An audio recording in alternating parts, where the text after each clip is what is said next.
Hey y'all, and welcome to a special season of Abolitionist Lent Bible Study.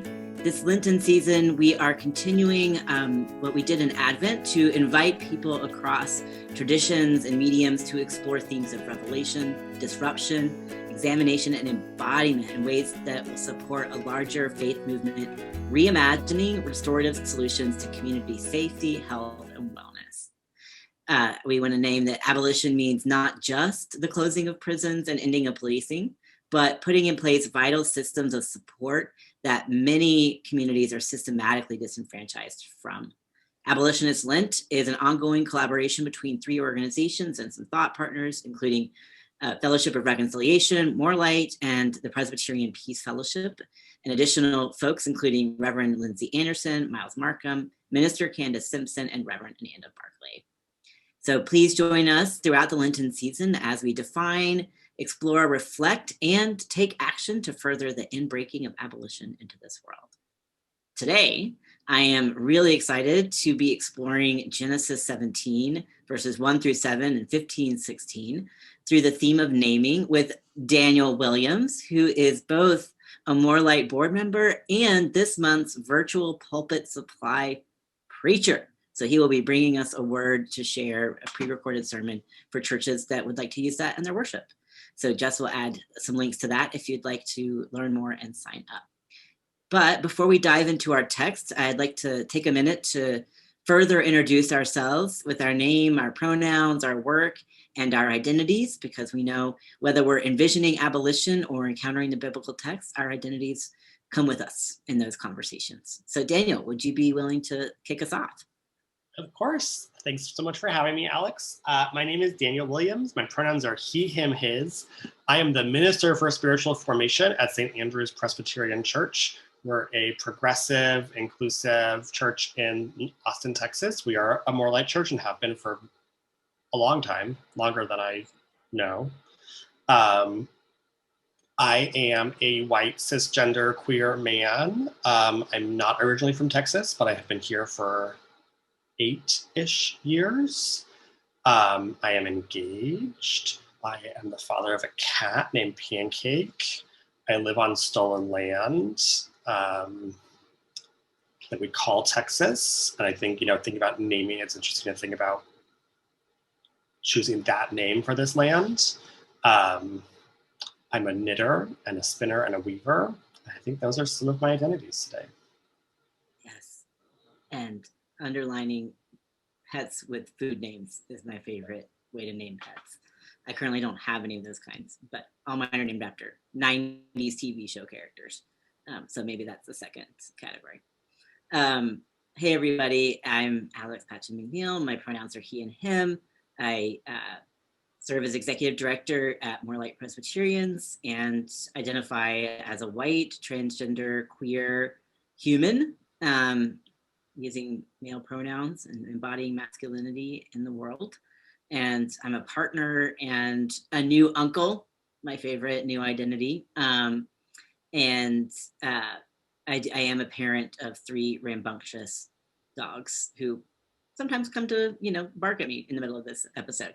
But I also live on stolen land in the land of Cherokee, which also have another name that many names to embody who they were and are in this world, and out here in the mountains of North Carolina.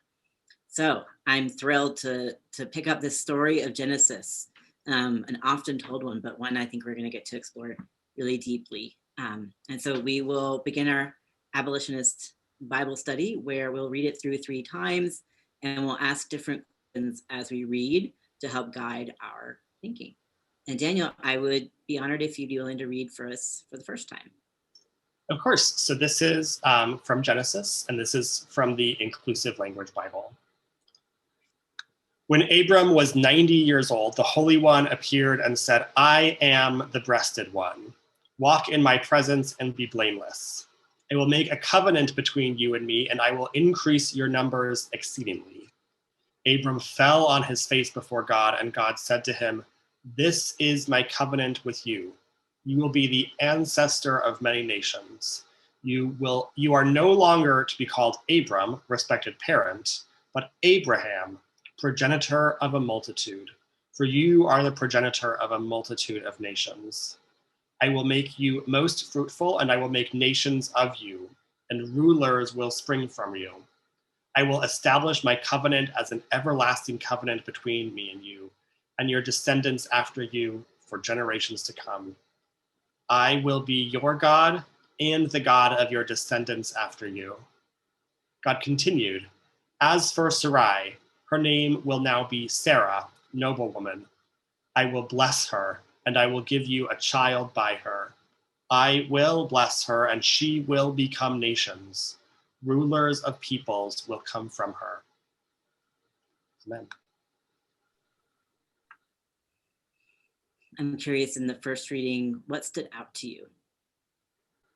When you think about this text, you think about God renaming Abraham and Sarah, and God making the promise of a multitude of nations. I had forgotten that another part of that promise is that rulers will come forth in the line, which just seems sort of obvious. Like, if you're going to be the source of all these people, like, if there is going to be a governance structure, the people involved in that governance structure will also come from it. Maybe that's not obvious. Colonialism. Right. But yeah, that's just something I hadn't remembered about this text, that both Abraham and Sarah are going to be the rulers, are going to be the parents of the rulers of the nations. And I also really liked the language at the end about Sarah. She will become nations. And I don't know if that's I don't know what goes into that translation choice here by the Inclusive Bible. I'll be curious to see if you read another translation, how they do it. But like, I like this idea of Sarah not just being the progenitor of the nations, but becoming nations, and that we embody our ancestors, and that our ancestors, we really carry them, and they have become us, and we will become our descendants. That's sort of a lovely image for me. Yeah, that over and over again, God teaches us that it takes two to covenant, and that here it also includes Sarah as part of that covenant, that she obviously can't be left out if Abraham is to be the progenitor, and kind of expanding that relationship, but to also give her a place within that lineage is really powerful. Yeah, like become nations really struck me as well. The other thing that stood out to me, which we started talking about a little before we went live, is the name of God at the very beginning, the breasted one. And Daniel, you shared with me a little bit of that translation and choice, and I'd be curious if you could share it with us now, because I think has some really interesting implications, even for in the theme of naming. This name for God is not one I'd heard before. Yeah, great. So, as I said, this is the Inclusive Language Bible, compiled by Priests for Equality, which is a group of Catholic priests. And they make a lot of choices in their translation that are unfamiliar to those of us who, like I grew up with all NRSV all the time. Like, we often are a little bit low-keyer about it than the KJV only people, but I think a lot of Presbyterians sort of functionally fall into an NRSV only position, but don't want to admit it. And so the word here in Hebrew is El Shaddai, and that's almost always, if you look at an English translation, is always going to be translated as the Almighty or the Mighty or the something along those lines. But the etymology in Hebrew seems to be unclear, and so this is a note in this Bible translation, is that it's usually assumed to derive from the word shaddad, which means burly or powerful, or from shaddah, which means mountain. So you sometimes also see it God of the mountains. Mm-hmm. But that there's also a possibility and a growing opinion that it might be derived from the word shad, which means breast. And so we have this possibly like AFAB image of God. And then I love that the editors also put in this note that mountains can often evoke breasts. So maybe there's already a sort of linguistically, the power of mountains, the steadfastness of mountains is also linked to breastedness. Just a lot to think about. And the idea, what I loved about it as you were reading that hadn't occurred to me when we were talking about it just before we went live, is also as God is coming to talk about parenting and lineage, that might be a really great place for a more feminine image of God, a more female embodied image of God, that who else would a 99-year-old trust but a God that understands the experiences of labor and birth and parenting in that way. And the correlation of that being mighty as well, that is an image of might. Yes. And that, and when we think about the role that breasts can play in parenting, it's sustenance. It's not just the single act of birth, but it's that the breasts produce sustenance for the days and weeks and months and years to come. And that to me is part of this story too, that this isn't just about you're going to have a kid. Yeah. Which is where Abraham and Sarah sort of get caught up, is like they're very focused on just like that one birth act that they're waiting for. But this is a long story that y'all are part of. And that breastedness to me evokes that, like, it's not just this one birthing moment that matters to God. It's the future. It's the sustaining the community for generations. Right, which I think is such an act of parenting, covenanting to not just birth a child, but to care for it throughout its life. I mentioned being a new uncle. I'm watching that very close hands in all that entails. Again,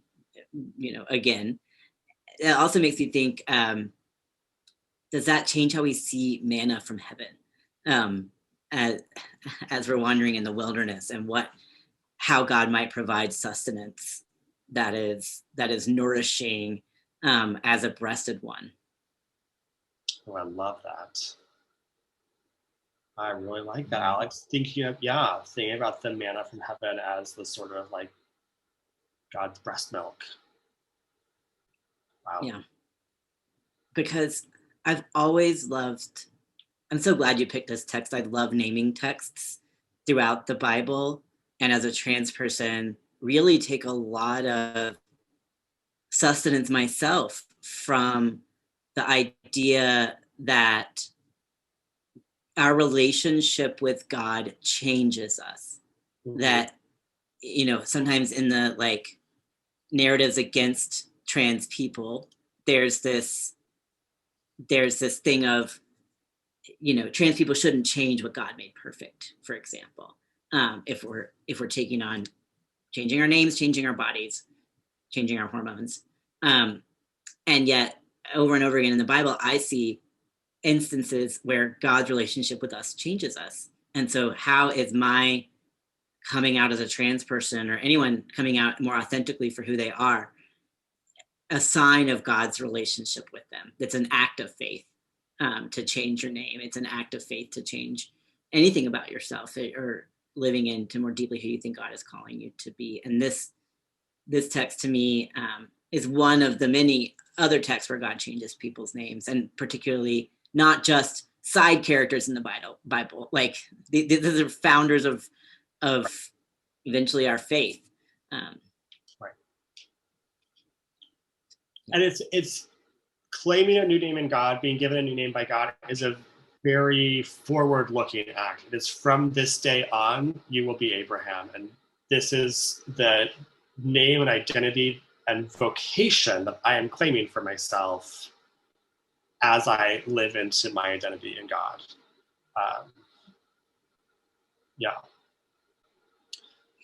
And going back to the thing about manna from heaven, and I would even extend that to all of the feeding miracles in the Bible. also extending it to the feeding of the multitudes, maybe also even extending it to the Eucharist, right? I mean, how does it fits. partaking of God's body as sustenance, as nourishment, how does that change when we think about God as breastfeeding us? A lot for me, and in A good ways. lot. And I think to add that layer that you were already bringing into it, I just want to underline of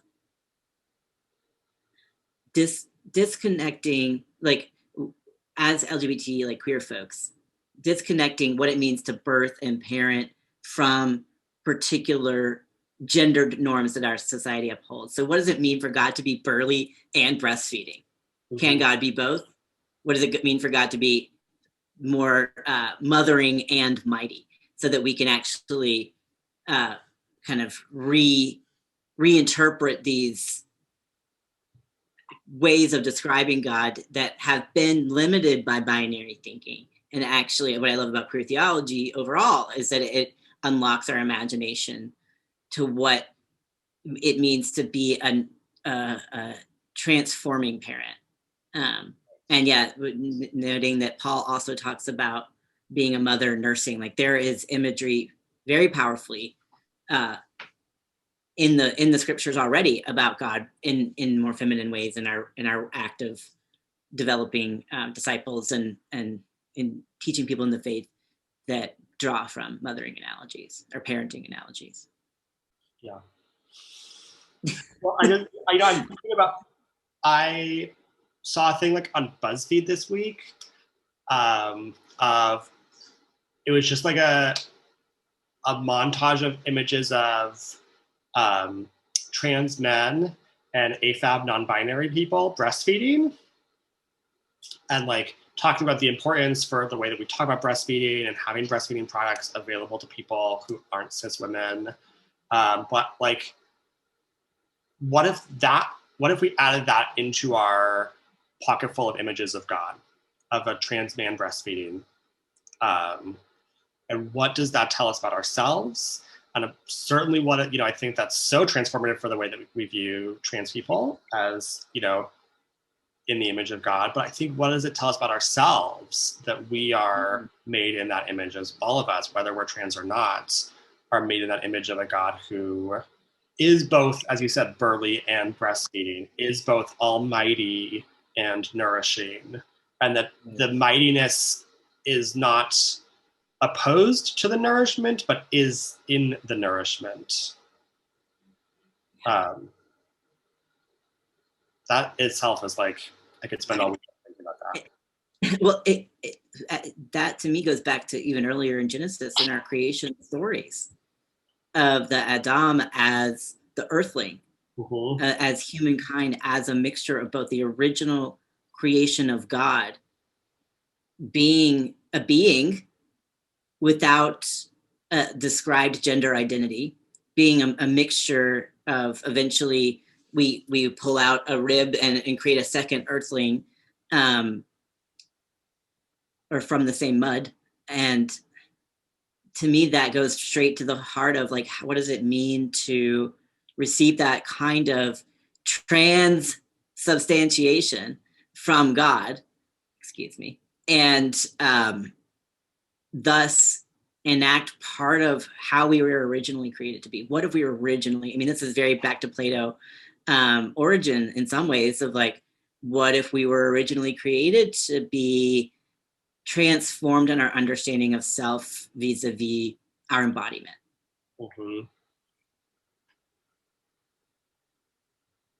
And what if we treated that as a sacrament and as like holy experience of God at those moments of transformation and re-embodiment, or not re-embodiment, but like transformed embodiment?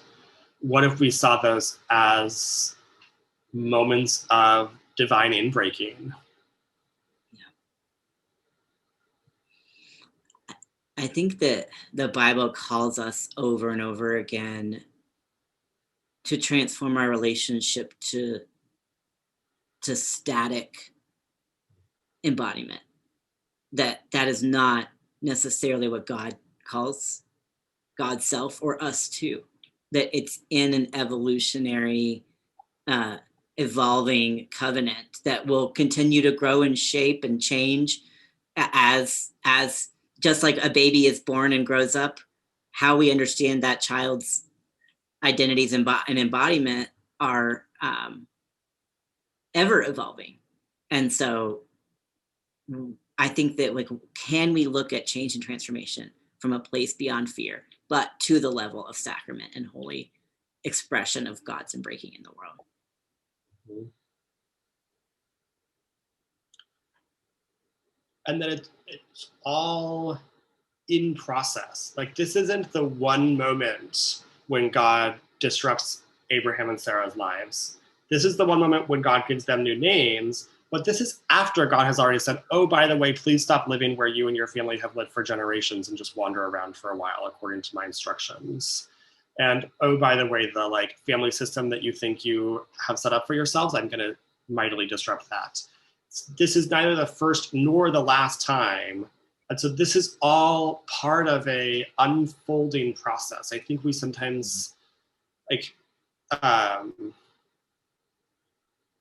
we often think about so many things in both faith and in life as like, what is the moment you were saved? What is the moment you came out? What is the moment you transition? And it's like, now, currently, the last 20 years, like, Right. that all This of those week. things, just nonstop, full-time job. Yeah. That all of those, that like, those moments of divine inbreaking that we're talking about aren't a bolt of lightning hitting us, you know, in the head and saying like, here's God, finding God's self in your life. It's like, it's a thing that unfolds and reveals itself over time. Yeah. I love that, because I think it also gets to the heart of how we understand each other and how scary someone else's transformation in our proximity, whether it's we're in relationship with them as a partner, as a parent, as a friend, can feel so threatening in some ways to like destabilizing our understanding of that person. And, you know, can kick off a fear response, which, you know, I think is important to notice. Let's not ignore it or downplay if that's your response. Right. But I think part of what that the conditions that create that fear response is this expectation that, okay, I married you 10 years ago and I want you to be the same person in 30 years that I married 10 years ago. Or my body is changing and I don't know what to do when things that I was able to do easily 15 years ago, I no longer can do. And so I think that fear response also comes to ourselves, as well as, you know, our bodies change throughout space and time.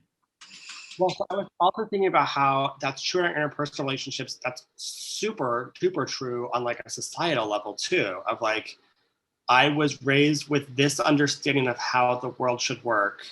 And either I'm finding out that that was never true, or that is becoming less true, and I'm afraid. And, you know, I think we have, I think certainly as a white person who has been doing anti-racism work, I think that's a huge thing that we experience. You know, as a white person, I was raised with this particular understanding of like a narrative around race in this country, a narrative around my own whiteness, a narrative around my place in that. And I, as an adult, learning that all of that was a lie perpetuated by a system of evil. And it's so easy to just be like, oh, that's scary. Can I just go back and live in that narrative that I had as a child? And not want to open myself up to how in that disruption, God is acting in my life and inviting me to repentance and reconciliation and justice. Right. Yeah. It's as if, and what I hear you, I really appreciate you naming that too, because it feels like sometimes disruption is something that happens to us or on us, or we're a victim of. But what if we think about disruption as the covenant? that God covenants to disrupt us and transform us. And when we're in an uncomfortable, I mean, Abram and Sarai are not comfortable with this conversation. They're freaking out. And I think that that's an important component. Yeah, of what disruptive transformation can be, is like, it might make us a little uncomfortable. Not that we're not safe, not that we're like in a, this is not to keep people in a place of being victim or victimized by certain like kinds of disruption, but that can we elevate some levels of disruption and discomfort to a sign and seal of the covenant. Mm-hmm. I feel like we're ready to move into our second reading, unless you want to say one more thing. No, I think that's good. Okay, we're percolating in here. So yeah, with jazz hands. So I want us to move into the second reading, and in that reading we explore and examine for ourselves how this text calls us to resistance. And we offer two kinds of reading for resistance because we like a nuance. One is, how does this call us to resist systems of oppression? And then where the other level is there something that is resistant in us as we listen to this reading that we want to pay attention to and notice? Because I think that's an important site of disruption and investigation and potentially even transformation. So I'll read the second time, and I'm going to try and read from the Common English Bible to see kind of comparison in translation. So I'm going to read Genesis 17, 1 through 7, and then 15 to 16. Okay. When Abram was 99 years old, the Lord appeared to Abram and said to him, I am El Shaddai.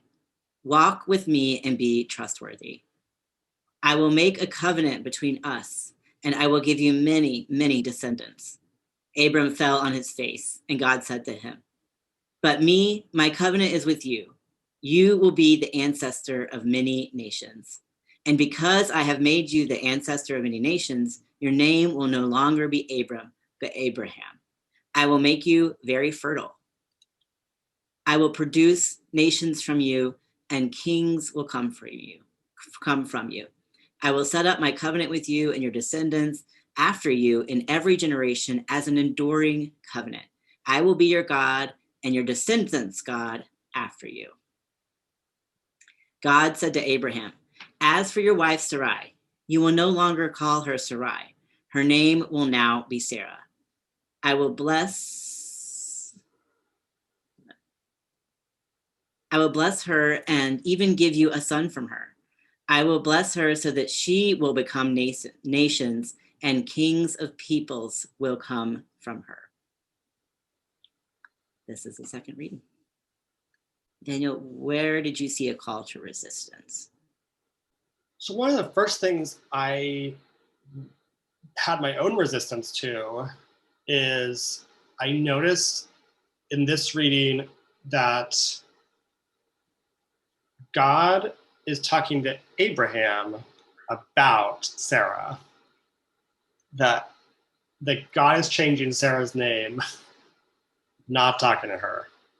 I think that's a thing to notice. Reminds me of when God and the two strangers visit Abraham and Sarah at the camp, and the other tent cooking, and God is like, oh, by the way, Sarah's going to have a kid. And Sarah laughs, and it's this sort of like, I've always read that as her sort of injecting herself in the conversation. Like, you can't be over here talking about my reproductive life without me. And we see that here of God and Abraham. This is not a nothing about us without us moment for Sarah. And I don't love that. I don't think that speaks, I think that does not speak to the way I really understand God. Yeah. And I noticed what I found myself resisting in the lectionary. We read 1 through 7 and then 15, 16. We miss in those verses God asking Abraham for a change in his body. Circumcision becomes part of what it means to be in this covenant. And so I wondered what the lectionary writers were thinking in excluding that. Is it anti-Semitic as like a sign of Jewish practice? Is it because we don't want to talk about circumcision from the pulpit? What is that? And we miss Hagar. There's a whole person and her child missing from this selection. And I think it's hard. It complicates this conversation of covenant for me, and made me I wrote down in my little notes, like, history is written by those who win, or by those who are the dominators. Mm-hmm. And I think we miss stories of marginalized people. We miss Sarai's response. We miss Hagar's participation in this. In the next verse, I noticed after I stopped, verse 18, to God, Abraham said, if only you would accept Ishmael. And kind of like saying Sarai doesn't have to have a son, like we have a son, which is not if only you'd accept Hagar, but Ishmael, Hagar's son. I don't know. I think I loved what you named in the earlier conversation about God disrupts family dynamics sometimes, like in ways we didn't expect. And I think there could be a queer reading of the Abram Hagar conversation, but I think we can't do that reading without acknowledging the power dynamics and what ultimately happens to Hagar in this. Right. Yeah, it'd be lovely to say like, oh, this is a story about a non-monogamous family and polyamory and family by choice, and then it's like, well, but was it choice? Was it choice? And is this the ending we wish for our non-monogamous partners? No. And all of that being said, well, I think one of the reasons I want to start by naming what I was resistant to is because this passage reminds me of the power of naming, and that we, when we name things as we understand them, name things for what they are, there's an agency there. And that's why it's problematic for me that Sarah is not part of this conversation. Yeah. I think that's when we can remind ourselves as people who are called to resistance that naming what we see, naming evil as evil, naming systems of power for what they are, is a way of claiming some agency in our reaction, in our relationship to them. And we can't resist those things that we don't name. It reminds me of Walter Wink. Maybe the second book in the Powers trilogy is Naming the Powers. But that's part of the work, is to name what we see and also who we are in relation to those powers. Absolutely. Yeah, I think that's a really important aspect, especially reflecting on naming around resistance. And I also add to that, allowing for the agency for those to name themselves, and to respect that name. I mean, as trans people, as we are changing names, or non-binary folks changing names, we have to train people all the time about how to respect someone's name and pronoun, which should not be that hard. And we know there's a lot bound up in it for folks. And so it's about practicing and respecting someone's autonomy and agency. There's so much bound up in changing your sentence structure. And I think we have movements and lands of peoples who have named for themselves who they are and the commitments that they have. And, I think those who are in powerful and privileged positions can decide or have decided not to respect that name, not to respect that call to action.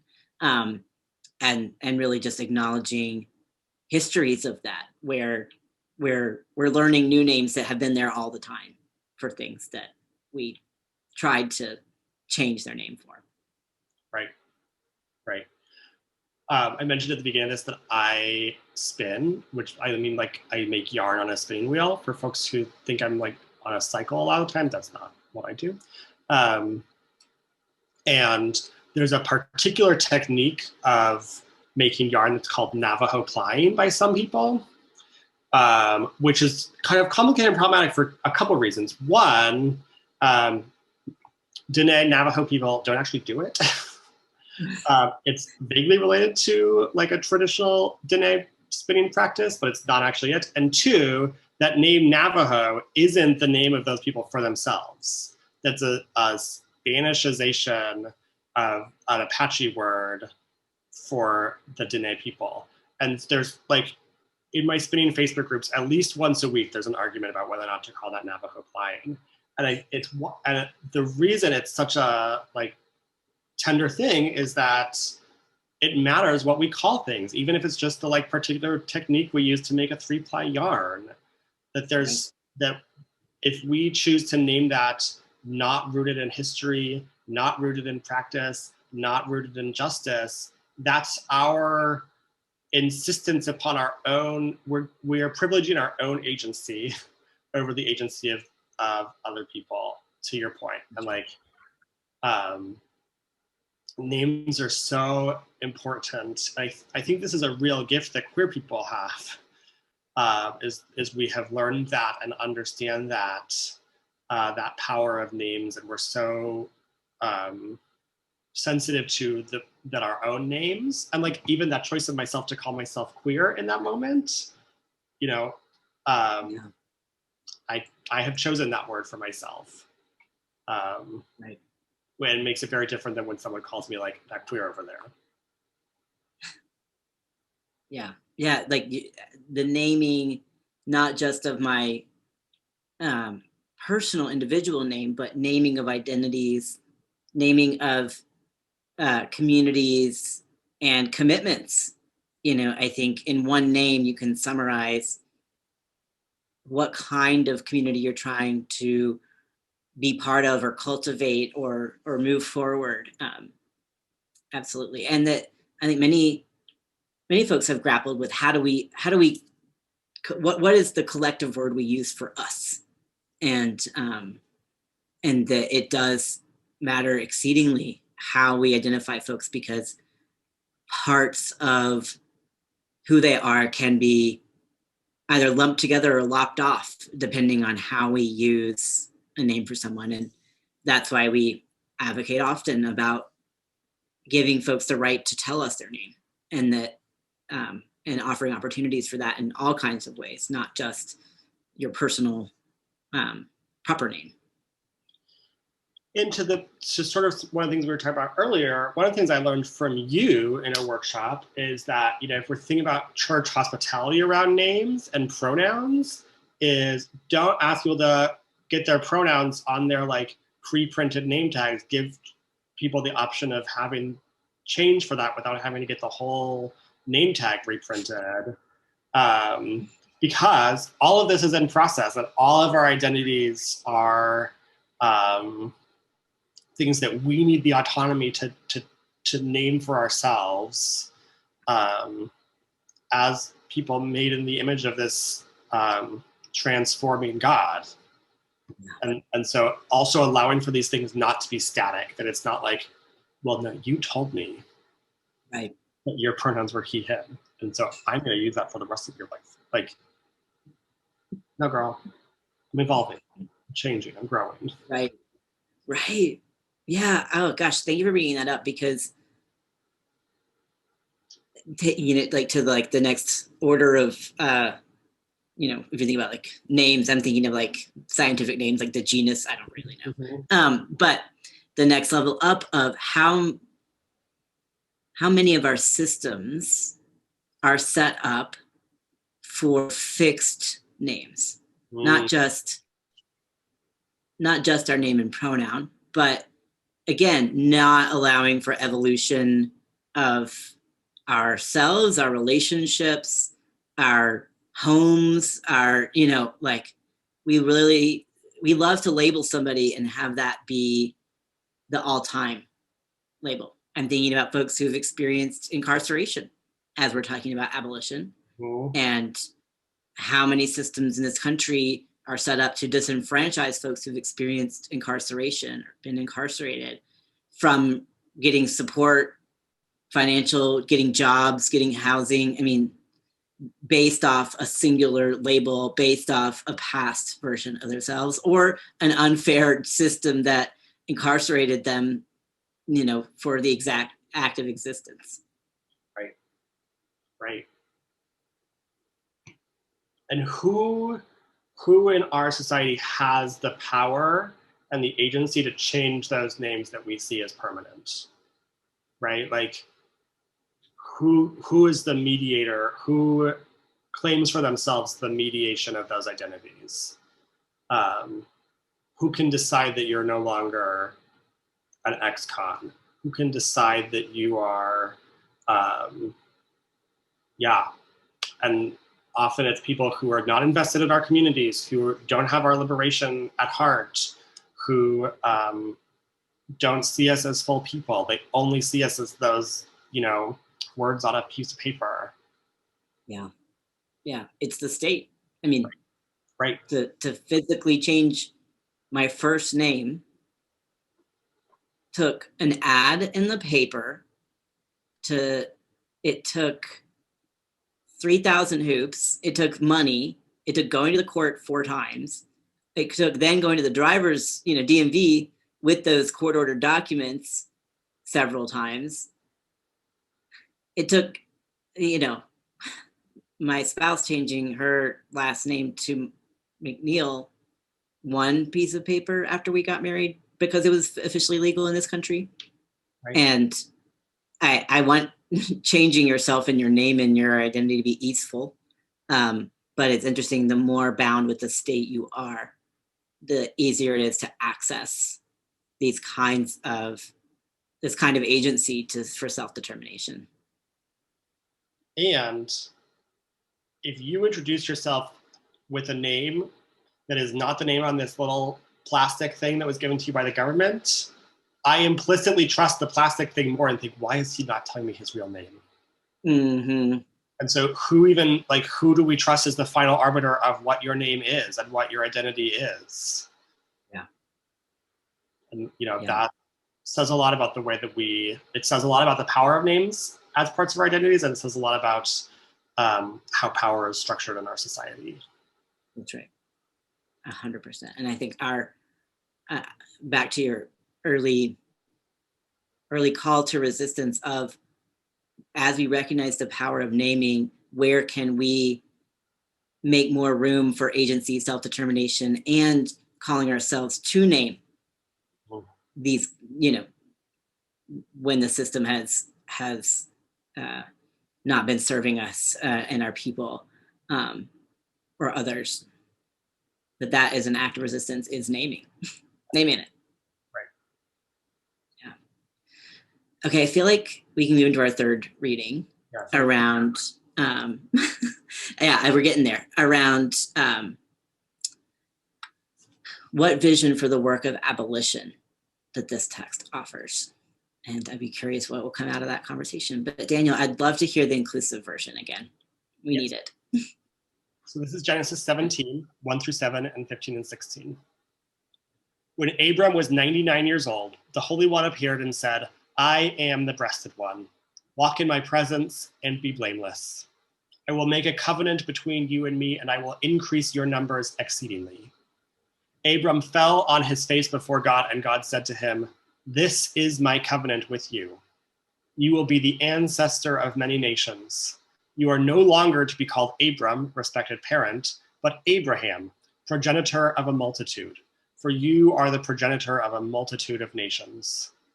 I will make you most fruitful, and I will make nations of you, and rulers will spring from you.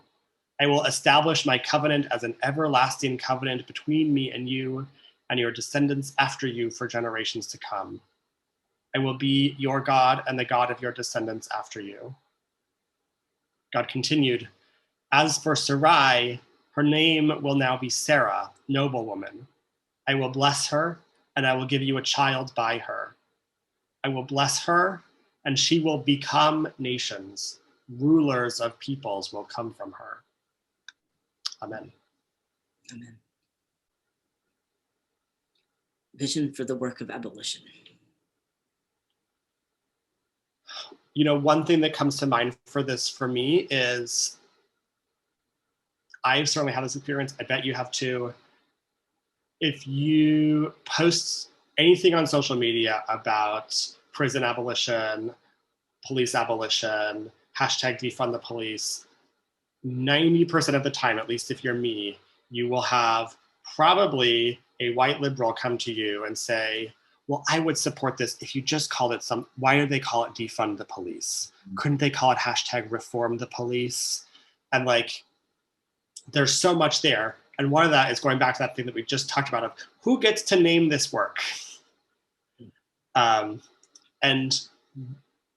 is it possible that the name has an intention? And that we really, when we talk about abolishing prisons and abolishing the police and abolishing oppressive systems, that is not a casual name that we have given this work. That work is intentional, that naming is intentional, and it was done by people who are deeply embedded in this work, who are deeply affected by this work. And so when we resist the name, we are resisting the work. And that has to be something that we are mindful of. And the lineage of that work. Mm-hmm. That defund the police has a lineage of other kinds of attempts to transform, reform, change, resist all kinds of things around police. And here we are. No, we're to the point of defund. We've tried everything else. Can you recognize that, in those orders of naming of genus to, whatever species? No, we're down here now. We tried other things, and we tried the nice way. We tried making cops nicer, etc. Now we're to defund the police, because that's the place of the vision as it has evolved over the past, 200 years. If we talk about tracing abolition in terms of trying to end enslavement and chattel slavery in the United States, as one place for abolition to kind of be born within this place. Then respecting the name is respecting the lineage. And the fight over what we call things is always a fight about power and who has the power. Whether that's what you call me, whether that's what we call our movement, whether it's what we call the body of people. When you're engaged in that fight, what you're doing is trying to claim power for yourself over someone else. And if you're the person who usually has a lot of power, you need to investigate why this is another place where you think you need all the power. Right. And to me, part of that power is the power to not be disturbed by this. Mm-hmm. If we reform the police, I don't have to worry about whether or not police are going to come down my block when someone breaks into my house. I have to think about that. And I heard in this text, speaking of lineage, thinking about abolition as a progenitor of nations, of this, starting this, whatever day in the hour, we don't know the day or the hour, but the day and the hour the abolition of prisons or police happens, that begins something that will carry forward and forward and forward and forward. And that part of the work of imagining abolition is the scope of how, what do we want to set in place that the world will look like in 200 years? And yet I'm noticing in the text, Abraham and Sarah have a hard time seeing beyond their two, Ishmael and eventually Isaac. And they're because I think there's something very true about humans. Our vision's limited. We can't see. I don't know what's going to happen tomorrow, let's say, let alone 10 years. And yet, like, I think the covenant with God is for these ongoing systems is to develop kind of these like bifocals of trying to work long range, but also seeing close. Yes. And to kind of circle all the way back to the beginning, that sense of abolition is for the future. Abolition is creative, birthing, nourishing work, that is inspired by the breasted one for us who are Christians. And that, so often the work of abolition is framed by people who are not invested in it as purely negative work of like, all they want to do is just set the prisoners free. Right. I don't know where that voice came from, but no, but it was purely negative. Yeah.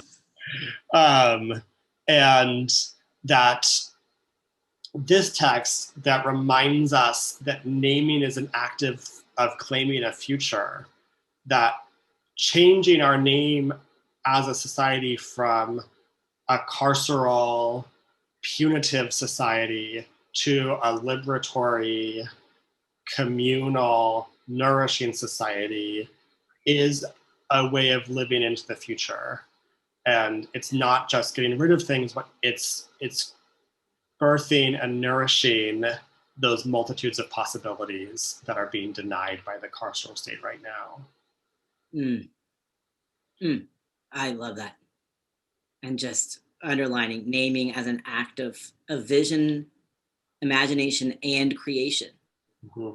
That you're looking ahead, but you're also bringing intention and dreams into the world. That, the power of naming is in claiming possibility of what was thought impossible.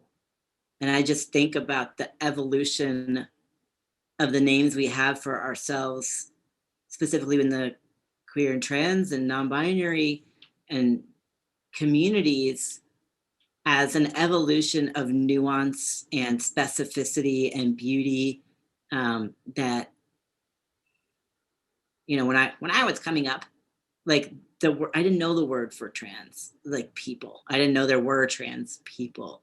And it wasn't until I started meeting people who were trans and starting to claim that identity for themselves that I was like, oh, that could be me. And what it means to be trans has changed so much, thanks be to God. In the past, I realized I started my name change journey 10 years ago this year, 2011. And, now we're to the point of having non-binary gender markers on our licenses in some places, that we're making more room for people to be. So naming has power because it can begin something that eventually and already is real and tangible and here. Yes. Amen. I love that. And just to underscore, I think that's why we have to talk about abolition. Because for those of us who couldn't have imagined it 5 years ago, and I count myself as one of those people for whom abolition felt very far away, kind of unconnected to my world, but that's because I was raised as a person of privilege. And now the more we talk about it, the more I'm like, absolutely, this is the right move for us as a world and for what God calls us to in the kingdom of God. And that we make room for that kind of growth when we start the process of naming and sharing. And the other thing I heard in this text was from the Inclusive Bible is the way we tell our stories matters. It's the name creates the possibility for the story, and that this Bible version allows us to unlock our imaginations around what this story could mean. That I think is really potent and powerful. A musical I'm familiar with, who lives, who dies, who tells your story, right? Like,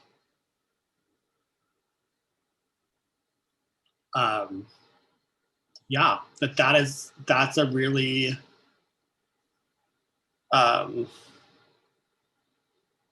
intense work and a really powerful work to broaden the stories that we imagine that we can tell and to tell those stories and to listen to the stories that others are telling that we never even thought we'd hear. That's right. That is an act. Yeah, that's an act of abolition too. Yeah. Absolutely. As we're kind of coming to the end of our hour, I'm curious, part of what we ask in this last section is how might we be changed or transformed as a result of this conversation? Or otherwise, what will you be taking with you as a result of this reading? I think I'm thinking a lot about birthing and nourishing multitudes of possibilities and claiming who God is calling me to be today for the building of the future that I believe God is calling me to co-create with them and with the world. I'm someone who I want to think that I'm better at disruption than I am, at being disrupted than I am. And this conversation has been such a reminder of seeing disruption as a gift, as an inbreaking of new possibility. The multitudes, as you were saying, that instead of, you just destabilized my day, or you just destabilized what I was thinking about or working on or believing was true. And my spouse often will ask, well, how could you welcome that, like, discomfort or feeling? And I think this is a way to start shifting how I welcome disruption, not as a throwing off, but a opening up and helping me to see something that before I was over here not seeing. I love that. Yeah. For those in this season of Lent, we invite you to consider and continue considering how abolition might be calling you and where it might be calling you, what needs disrupting, what needs tending and mending and creating. So I thank you for joining us. Daniel, I'm so looking forward to the word you will preach based on this text. Again, you can sign up and have Daniel be in your worship service. So we'll be back next week with another conversation, moving this work forward. Thanks all. Thank you.